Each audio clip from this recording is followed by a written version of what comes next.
diagnósticos más temidos a nivel mundial por las personas. Uy, no, a tal persona le dio cáncer y se fue rapidito, o tal persona logró atravesar el cáncer, superar este diagnóstico y hoy en día se encuentra bien. Son muchas las historias, las anécdotas, los testimonios que hay alrededor del cáncer, tanto positivos como los que no tienen un final feliz, lastimosamente, como lo esperamos. Por eso hoy queremos entender un poco más de esta patología, cómo prevenirla, cómo atravesarla, qué pasa después también de superar un cáncer con usted o con sus familiares. Envíennos desde ya sus preguntas a través de nuestro código QR porque tenemos a nuestros expertos listos para responderlos, entre ellos la médico oncóloga Vivian, que ya está en nuestra sala. Doctora, buena energía, bienvenida.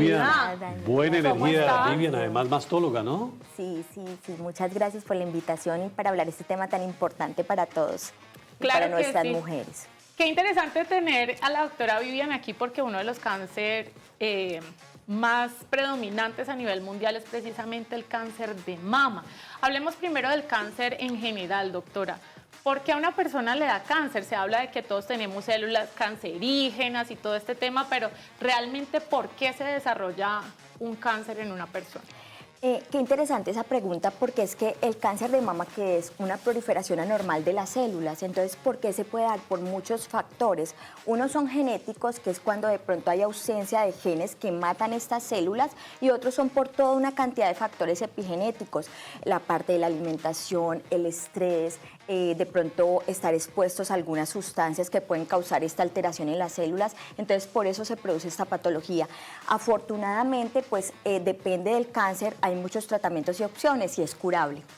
Viviana, a mí me preocupaba ahora que abríamos el programa con Dani y había una estadística que uno se pone a pensar que me parece gravísima, que 1 de cada 2 hombres y 1 de cada 3 mujeres en la actualidad podría ser diagnosticada con cáncer debido a la exposición en la que nos encontrábamos, en el ambiente en que nos encontramos. ¿Cómo así? ¿Es tan grave realmente la situación? Es cierto, y cada día vemos que esto va en aumento. Les cuento que nosotros nos basamos mucho en las cifras de Globocan, y para el 2022, que es la última cifra, nosotros tenemos que la incidencia de cáncer de mama tiene 17.000 casos al año. En mujeres, el primer cáncer, con un porcentaje del 27.7%. Y cuando comparan hombres y mujeres, inclusive el cáncer de mama está por encima del cáncer de próstata, con un 14.5% y 17.000 casos. Afortunadamente, y es lo que tenemos que hacer, la mortalidad no es tan alta. Bueno, es el 10%. Es decir, 5.000 mujeres se mueren al año por esta Sigue siendo un número muy alto. Sí, claro. Sigue siendo además un número muy alto para una patología que tiene factores de riesgo que se pueden prevenir, que se pueden modificar. Y yo creo que ahí es importantísimo que profundicemos mucho en estos temas que nos dices, como el entorno, pero también la alimentación, porque a veces suena cliché, ¿no? Y uno dice, hay que hacer actividad física, hay que alimentarse bien. Pero, por ejemplo, ¿qué tipo de alimentos pueden desencadenar el cáncer? El otro día leía un artículo súper interesante que hablaba de los desodorantes y el contenido de aluminio en el desodorante podía influir en el desarrollo de cáncer de mama. Son cosas que uno nunca escucha, pues, también por temas industriales y comerciales seguramente. Pero, ¿qué son las cosas que deberíamos realmente evitar y ponerles cuidado, que parecieran muy obvias, pero que se pueden ver desencadenadas en una patología de esta? Qué interesante esto. Sí, es cierto. Hay muchos mitos y muchas pacientes me preguntan, doctora, si yo tuve un cáncer o si estoy preveniendo esto, ¿puedo utilizar desodorantes? Pues les cuento que según los artículos científicos es cierto que los desodorantes se componen de aluminio y parabenos.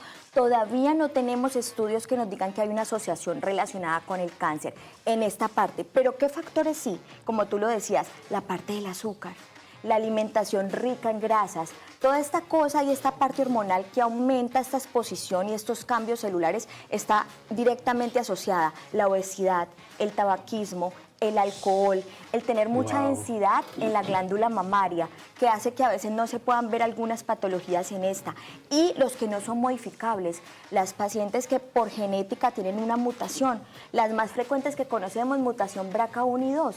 Esto sale con una alteración en un cromosoma y entonces no hay forma de que se puedan matar estas células y la probabilidad de presentar es 32 veces más que la población general, cáncer de mama. Oiga, entonces, Qué pena la interrupción, pero es que oyéndote hablar, uno dice, caramba, pero entonces es preocupante porque mira toda la cantidad de factores de riesgo que estás mencionando. Entonces uno dice, bueno, entonces, ¿qué hago para que no me dé cáncer? Porque como dice Héctor Lavoe en una canción, todo a ti te da cáncer. Que la cafeína te da cáncer, que el sol, que el cigarrillo, los factores, la exposición a temperaturas, lo que decías ahora. Entonces, ¿qué hacemos para reducir el riesgo de desarrollar cáncer? Sí, tienes toda la razón. Hay que tratar de como tener un estilo de vida saludable. Mucho deporte, tratar que la alimentación sea lo más sana posible, evitar conservantes, tratar de acudir a todos estos programas de detección. La mamografía es un punto clave en nosotras. Nosotros como mastólogos nos guiamos mucho en la parte del inicio de mamografía a los 40 años, siguiendo las guías americanas. El Instituto Nacional de Cáncer aquí en Colombia nos la recomienda de 50 a 69. Para pacientes que no tengan tanto riesgo, pero si tenemos una paciente de riesgo, nosotros personalmente empezamos a los 40, cada 2 años hasta los 45 y de ahí cada año, porque es la única forma. ¿Y por qué la única forma de detectar? Porque el cáncer de mama cuando inicia con unos punticos que solamente se ve por mamografía, que nosotros lo llamamos microcalcificaciones. Y les cuento que si uno lo diagnostica en esta parte que se llama carcinoma in situ, tienen curación. O sea, a los 5 años están perfectas. Arranca, digamos que muy tímidamente. Así es, exactamente, pero tiene una curación bastante. Entonces, todo lo que tú me decías, cambiar todos estos estilos, por ejemplo, si vemos una exposición, digamos, pues a la parte de algunas sustancias muy fuertes, estar mirando esa parte, estarse controlando, pero sí es cierto. Todos estos factores que pueden cambiar toda esta parte de la biología celular están atribuidos a esta condición. ¿Qué influencia tiene, Doc, el tema genético o hereditario también en las posibilidades de desarrollar un cáncer? Uno ve muchas veces, no, es que mi mamá tuvo y mi abuela tuvo y mi tía tuvo. Alguna vez una señora en el Cauca me decía, yo tomo agua con limón y bueno, como su receta, sí, pues claro, muy ancestral, que me pareció muy bello, además desde el cuidado. Porque muchas mujeres de mi familia han muerto a causa de cáncer. Entonces la señora decía, yo no me voy a morir de lo mismo. ¿Qué tanta influencia o posibilidades hay de desarrollar un cáncer si genéticamente tenemos familiares que lo han padecido? Sí, hay una asociación. Pacientes que tienen antecedentes familiares, más que todo en primera línea, mamá o hermanas, tienen un riesgo relativo mayor de presentar entre más casos se vean. Casi va de 2 a 3. Solamente por el antecedente, sin hablar de que tengan una condición genética. Cuando uno ve estas familias que hay tantos casos de cáncer, es donde yo les contaba que hay que mirar si hay una mutación en estos genes que previenen que hayan células anormales.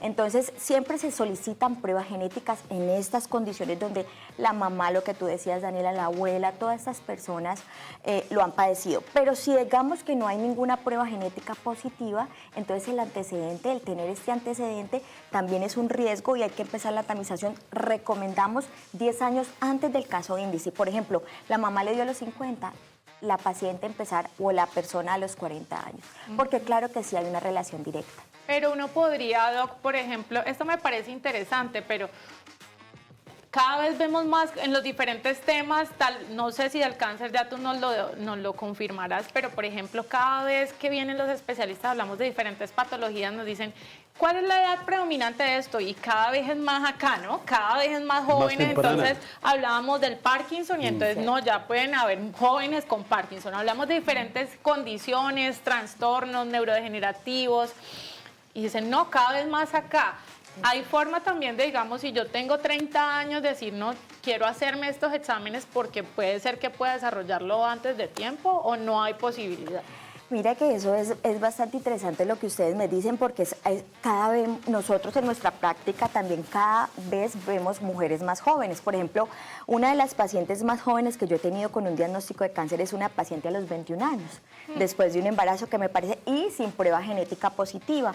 Entonces esto sí se ve y ¿qué es lo que pasa? Es que ahí nosotros dividimos dos poblaciones. Cada que una mujer tenga síntomas, sí o sí tiene que tomarse como mínimo una ecografía si tiene menos de 35 años y si tiene más, eco de 35 años, eco y mamografía, y si necesitamos una resonancia. Siempre que hay síntomas, acudir porque hay que descartar cualquier cosa. Y si es una paciente que no tiene riesgos, que por ejemplo es una paciente que pues está perfecta, digamos que ella no tiene pues la indicación, pero siempre que haya algún síntoma hay que acudir. Digamos que el tamizaje no empieza tan temprano en una paciente que no tiene riesgos, pero siempre somos muy claros en decir a las pacientes, ¿hay algún síntoma? Por favor consulte porque hay que mínimo realizar estos exámenes. Pero fíjate, Viviana, que ahí está como, digamos, la contrariedad, y es que tú dices, como mastóloga, cuando haya síntomas acudir inmediatamente, pero ustedes mismas dicen que el cáncer no da síntomas hasta que ya está a un nivel avanzado, ¿verdad? Sí. Entonces, cuando ya están los síntomas es porque ya está avanzado y no podemos hacer ya prevención. Sí, mira que eso que tú me dices es muy interesante y es por lo siguiente. Lo que pasa es que nosotros tomamos como la edad de incidencia. Entonces, digamos que la edad de incidencia de un cáncer de mama es a los 50, 60 años. 50, 60. Uno nunca va a pensar que de pronto una paciente de 30 la incidencia es mucho menor y de pronto como empezar tamizaje, porque también los rayos X pueden ocasionar algunas cosas, no se inicia. Por eso se habla de síntomas en esas pacientes jóvenes. Pero nosotros empezamos tamización a los 40 años, inclusive cada año guiándonos por las guías americanas por lo mismo, pensando que el pico de incidencia según los ensayos clínicos es de 50 a 60 años. Entonces es por eso que empezamos a detectar, porque tú muy bien lo has dicho, es asintomático en estadios tempranos. Y cuando ya hay síntomas, pero lógicamente si no hay antecedentes, si la paciente está joven, pues es muy poco probable que tenga una enfermedad maligna. Doc, cuando tú hablas de los síntomas, de cuando se presentan síntomas, ¿cuáles son esos síntomas y esas alarmas que deberíamos de tener en cuenta? Uno ha escuchado mucho de las famosas bolitas, del autoexamen que es tan importante, pero ¿cuáles son el conjunto de síntomas que podríamos relacionar con la posibilidad de desarrollar un cáncer? Bueno, es algo bien interesante porque, a ver, a todas nosotras, muchas les duelen los senos, ¿sí? Y siempre que tengan al menos ese síntoma, consulten pues para mirar que todo esté bien. Pero ¿cuáles son los mayores síntomas asociados a esta patología? Que se sientan bultos, que hayan retracciones a nivel de la glándula mamaria, que hayan secreciones anormales por el pezón, que se vean una glándula más grande que otra, que empiecen a notar como que hay cambios en la coloración de la piel. Todos estos síntomas están asociados a que algo no está normal en nuestros senos y que hay que mirar pues qué está pasando. Generalmente pues esto también viene acompañado de que se sientan una masa que no se habían sentido antes, porque dolor generalmente no se siente sino hasta cuando ya esta masa está demasiado grande, y es por eso que nosotros les decimos muchas veces a las pacientes para tranquilizarlas, doctora, es que me duele demasiado los senos, ¿no será que tengo algo? Les digo, no, lo que pasa es que el cáncer no duele en estadios tempranos y nos damos cuenta que es una mastalgia, como yo les digo a mis pacientes, como cuando uno le dan cólicos menstruales, puede pasar en el síndrome premenstrual. Hormonales también. Exacto. Pues Doc, precisamente hablando de dolor, nosotros tenemos nuestro grupo de WhatsApp, nuestra comunidad abierta para conversar con nuestros televidentes, para escuchar sus testimonios, sus preguntas. Ya saben que los martes de salud aquí tenemos un consultorio abierto para poder escuchar algunas de sus dudas y que los expertos que están en nuestra sala pues les puedan dar alguna luz o un camino sobre qué hacer para tomar las medidas respectivas. Una televidente nos escribe: buena tarde, para preguntar, llevo ya mucho tiempo con un dolor en el seno, se me inflama, me duele mucho, pero me hago ecografía y solo me sale quistes simples. El dolor es cada vez más frecuente. Sí, eso suele pasar. ¿Y qué me está diciendo esa condición? La paciente es muy claro que toda esta parte de las hormonas que nosotros tenemos por los ovarios están llegando a la glándula mamaria, tanto que me está haciendo quistes. ¿Qué son los quistes? Una bolsita de agua hormonal, y esto produce dolor. Entonces yo creo que lo importante con ella sería mirar si hay quistes grandes, nosotros los drenamos para mejorar el dolor y dar el tratamiento que se ha visto que verdaderamente sirve para el dolor mamario. Mandamos la vitamina E, porque yo también la mandé durante 40 años, pero los ensayos clínicos nos dijeron que esto no servía para el dolor mamario. Lo que sí sirve es aplicarse AINES tópicos, no brasieles con varillas, ¿ya? Y esto les mejora mucho el dolor. Y si hay macroquistes o quistes grandes que se puedan drenar, se realiza para mejorar todo esto. Pero eso es una condición que a veces es muy difícil de tratar. Inclusive a veces hablamos de medicamentos. Pero que no necesariamente tiene que ser cáncer. No, no, y menos que tiene quistes simples. Es una patología completamente benigna, pero sí es muy molesta y las entiendo perfectamente. Viviana, algunos de los televidentes preguntan también si es verdad que existen unos parches para la detección del cáncer. ¿Qué sabes acerca de eso?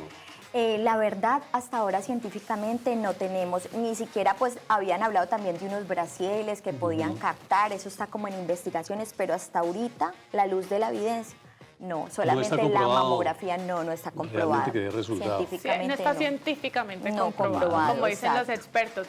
Se habla mucho de qué hacer para evitar, pero también es importantísimo, Doc, hablar de qué no hacer, ¿cierto? Porque hay conductas dañinas, por ejemplo, el consejo que le das a la televidente del brasiel con varilla, que ha sido pues tan usado históricamente más en nuestro país, que hace parte de casi que de la popularidad. Habrán muchas prácticas que tal vez puedan incidir, no generar directamente el cáncer, pero que sí deberíamos evitar. ¿Cuáles son esos no lo hagas en el caso del cáncer de mama?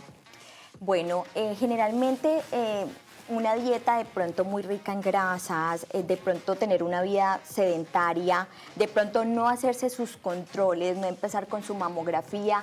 El autoexamen es supremamente importante, ¿ya? Se recomienda inclusive desde que tengas 30 años empezarte a tocar cada mesecito, 8 días después de la menstruación para autoconocimiento, para poder saber cuando vayas al mastólogo, bueno, doctora, yo me siento una cantidad de nodulitos, ¿ya?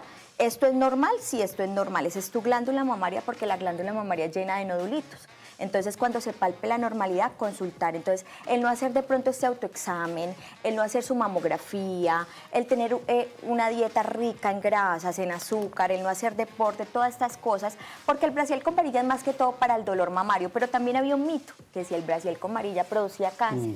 Resulta que no, se pensó que porque bloqueaba la parte de los linfáticos, pero tampoco está comprobado ni hay una relación directa. Bueno, Viviana, hay otra pregunta de los televidentes. Vamos con esta que está en pantalla. Dice, si una persona recibe quimioterapia desde la primera vez, dice aquí, rebajó el quiste, debe seguir con los ciclos de quimioterapia. ¿Qué piensa la doctora? Gracias.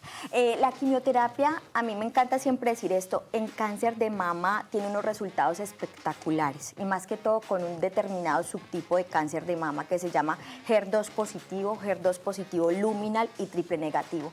Les cuento que verdaderamente desaparece la masa tumoral y siempre les recomiendo terminar los ciclos para que cuando nosotros operemos veamos que se desapareció y esto está asociado a que la paciente se cure y viva mucho más. Entonces siempre es recomendable terminar todos los ciclos de quimioterapia, así de pronto haya desaparecido esta masa tumoral. Así sientan una mejoría, hacer el proceso completo. Esto me da pie, Doc, para que hablemos de esos tratamientos que en este momento hay a la mano para tratar el cáncer de mama, que hay diferentes tipos, de pronto diferentes niveles, la quimioterapia es la única alternativa o hay otra. ¿Cómo ha avanzado también la ciencia y la tecnología en términos de tratamiento para estas pacientes?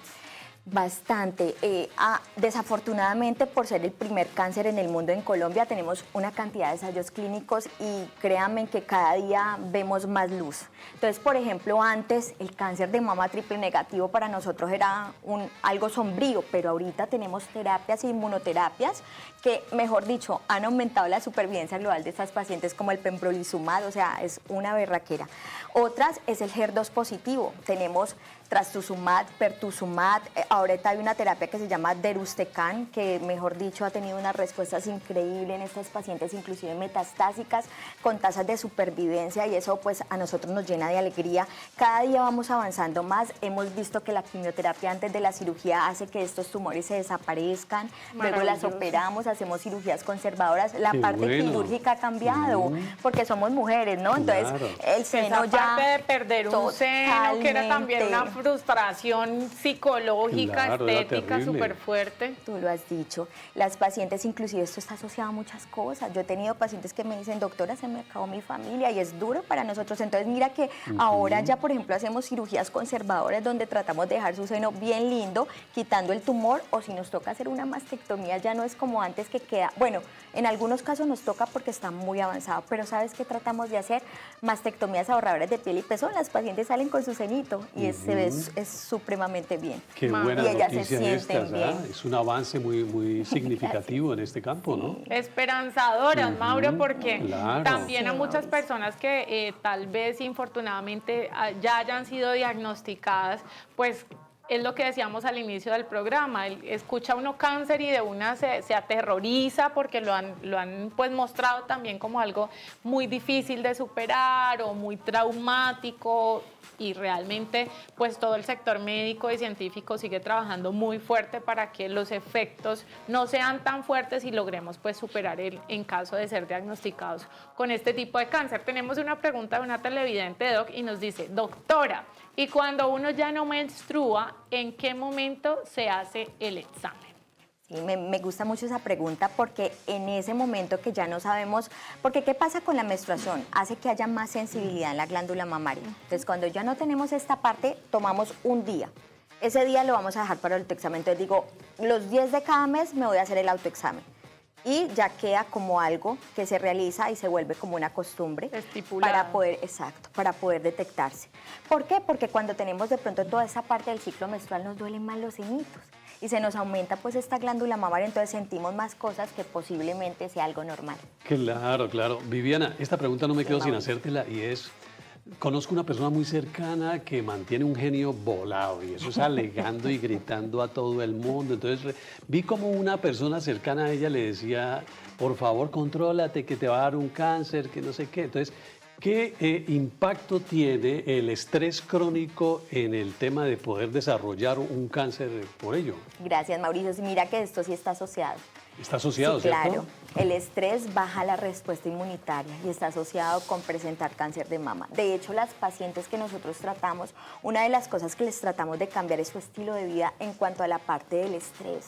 Decimos, si se estresa, si de pronto la angustia que esto vuelva a pasar o si está en un ambiente laboral estresante, baja la respuesta inmunitaria. Y en el cáncer está muy asociado que una alta respuesta inmunitaria es muy buenos resultados. Entonces, al bajarla, estas células pueden proliferar y sí verdaderamente está asociado. Más preguntas de consejo, entonces. nuestros televidentes, Doc. Nos dicen: buenas tardes del Sol. ¿Qué otro examen puede sustituir la mamografía que sea menos doloroso pero más completo? Desde Ciudad Meléndez nos pregunta Magnolia Bedoya. Buena energía para ti, Magnolia. Créame que esa es la pregunta todos los días de mis pacientes. No hay otra cosita, no hay otra forma. Me duele mucho, ¿será que la ecografía me la hago y con eso? No, hasta ahora no. Por lo mismo que les hablaba ahorita, la mamografía es el único examen que nos detecta microcalcificaciones. Hagan de cuenta que son como unos punticos diminutos que solamente los vemos por mamografía y es como se diagnostica el carcinoma in situ, que es cuando está iniciando este cáncer. Doc, factores como por ejemplo la implantación de prótesis influyen de pronto en la posibilidad de desarrollar un cáncer. ¿Hay estudios sobre esto? Qué buena pregunta. No, la verdad no produce cáncer epitelial. O sea, los implantes mamarios están detrás del pectoral. Entonces, nada tiene que ver con la glándula, o bueno, digamos que pueden estar encima, porque hay unos que los ponen subcutáneos, pero no tienen nada que ver con la glándula mamaria. No están asociados porque es que el cáncer de mama viene del tejido mamario del epitelio. Entonces, nada, pero si hay una condición que está asociada, que lo escuchamos mucho, que fue el linfoma anaplásico, que está asociado a prótesis, y esto sí es un tipo de cáncer, pero muy baja el porcentaje, porque hay una respuesta anormal de los linfocitos y sí se produce un cáncer, pero es otra condición. ¿Cómo la inteligencia artificial y el famoso Big Data están ayudando a la hora de detectar el cáncer y en el mismo tratamiento o diagnóstico? Sí, mire que es súper importante porque ahorita con este tema de inteligencia artificial, inclusive estábamos viendo ahorita que fuimos a un congreso que están utilizándolo para toda esta parte de artículos científicos, para mirar estadios de pacientes, para mirar cómo les va en el pronóstico. Inclusive hay yo soy docente de la Universidad del Valle y hay un fellow que está haciendo algo de termomamografía con esa parte de inteligencia, y esto pues yo creo que es una de las cosas del futuro y uno lo tiene que incluir en esta parte. Además que tenemos pacientes que ya tienen acceso a esto y ellos literal nos llegan a decir, bueno, doctora, y esto he visto que se maneja con esto, con lo otro. Entonces yo creo que eso es un punto muy importante y más que todo está asociado a la parte de ensayos clínicos. Yo creo que esta parte de la inteligencia artificial nos va a decir y nos va a hablar como de la supervivencia, del pronóstico de cada una de estas pacientes para poder tener mucho más moléculas y mucho más inmunoterapia para este cáncer. Doc, ¿cómo está nuestra región respecto a esta patología? ¿Cómo está funcionando el tema de casos? ¿Está en ascenso? ¿Está disminuyendo? ¿Los tratamientos están funcionando de la manera adecuada? ¿Las EPS, por ejemplo, brindan todo el acompañamiento? Porque es algo muy importante y que creo que a todos le tienen mucho temor, no solamente al diagnóstico, sino bueno, para atravesarlo sí puedo tener la mejor energía y la intención, pero ¿cómo está funcionando respecto a esta condición nuestro sistema de salud? Bueno, esa es una pregunta muy difícil. Pero yo creo que nosotros, bueno, si bien la incidencia, ya la vieron en Colombia, es bastante alta, nosotros todavía contamos con unas buenas aseguradoras y pues especialmente pues donde laboro encontramos que hacen mucha detección temprana. ¿Ya? Entonces, cuando llegan las pacientes, tenemos la oportunidad de encontrarlas en estadio 0, en estadio 1 y pues manejarlas de la mejor forma y tener una buena supervivencia. Pero también a veces vemos el otro lado de la moneda. Entonces, vemos pues también que a veces hay aseguradoras que son difíciles para esta parte del diagnóstico y pues esto está directamente relacionado con el pronóstico de las pacientes. Pero a ver cómo está en general. En general veo que hay buena detección temprana. En general veo que hay más conciencia. Colombia tiene la mayoría de medicamentos que se utilizan a nivel mundial para el cáncer de mama. Qué bien. Sí, o sea, los tratamientos los podemos dar y vemos cómo las pacientes mejoran. O sea, en serio, tenemos terapias target, tenemos inmunoterapia, muy pocos. Uno de los medicamentos que todavía no estaba, ya lo aprobaron para INVIMA. Entonces, son muchas cosas que tenemos. Yo creo que estamos bien, cada día pues tenemos que mejorar, pero pues vamos pues en... ¿Pero cada día hay más casos o hay menos casos? ¿O sigue igual? Cada día hay más casos, Bueno, hay una pregunta interesante de nuestros televidentes. Está en exposición en este momento en pantalla. Dice, buenas tardes, excelente energía para todo el equipo. En este momento estoy en seguimiento por unos quistes. Me encontraron un quiste complicado y un nódulo. Mi pregunta es, si sale una lesión en el nódulo, ¿qué quiere decir, por favor? Mil gracias, tengo 49 años, dice el televidente. Ya. Bueno, entonces cuando hay este tema pues de quistes mamarios y quiste complicado, esa palabra, muchas pacientes se angustian y me dicen que tengo un quiste complicado. ¿Qué es un quiste complicado? Es aquel que tiene... Los quistes son bolsas de agua hormonal. El complicado es el que tiene un contenido más denso o tiene como unas telitas en su interior. Ese no nos preocupa tanto. Generalmente le hacemos seguimiento a menos que cambie cada 6 meses. Pero si hay un nódulo y lo mandamos a biopsiar, hay muchas cosas que pueden salir. Desde un fibroadenoma, que es una lesión benigna, y me gusta decirles aquí, cuando es una lesión benigna, la probabilidad ya no va a cambiar. Es una lesión benigna.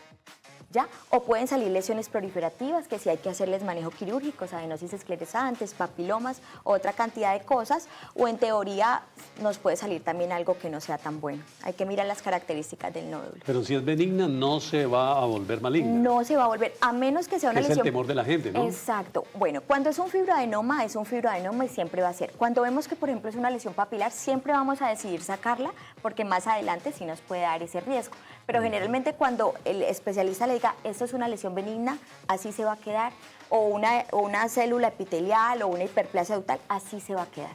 Y ya no va a convertirse, que es el temor que tienen las pacientes. O otra cosa que yo veo mucho en la consulta es que me dicen, es que yo venía con un seguimiento de un quiste hace rato, ya hace rato tenía eso y vean, me salió un cáncer. No, era un quiste y le salió el cáncer al lado, pero eso normalmente no ocurre. Si no tuviera ya la masa así, grandísima. Doctora, mucho se habla del cáncer de mama, por supuesto, principalmente en las mujeres, pero también es posible que a los hombres les dé cáncer de mama. ¿Cuáles son las recomendaciones también de factores de riesgo, teniendo en cuenta que tal vez ellos no tienen el tema hormonal que tenemos nosotras de los dolores o los ciclos menstruales? O sea, funcionan completamente diferente.